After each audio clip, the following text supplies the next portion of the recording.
Во завршното комунике од самитот во Лисабон беше повторено кажаното од претходното во Букурешт пред 2,5 години, дека Македонија ќе стане членка на НАТО кога ќе го реши проблемот со името. Аналитичарот Деймон Вилсон од Атлантскиот совет во Вашингтон коментира.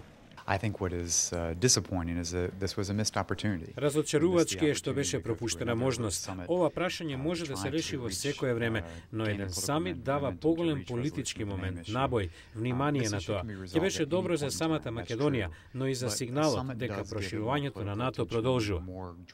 Поката од Букурешт и Лисабон е дека САД и другите големи сили не може да помогнат да се реши проблемот со името, вели Вилсон, но додава дека Вашингтон и натаму треба да ги охрабрува обете страни да постигнат решение. When we leaned on Athens to try to come to a resolution on this, it didn't succeed. In fact, it probably backfired. Моето искуство е дека кога ќе се потпреме на Атина да се постигне решение, немаше успех. Напротив, веројатно беше контрапродуктивно.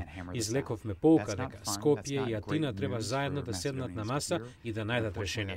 Тоа не е забавно, не е добра вест што македонците сакаат да ја слушнат, но за жал таква е реалноста денес. Дали може да се очекуваат други земји членки на НАТО и Европската унија да извршат притисок врз Грција, да не го блокираат членството на Македонија? The reality is they're not.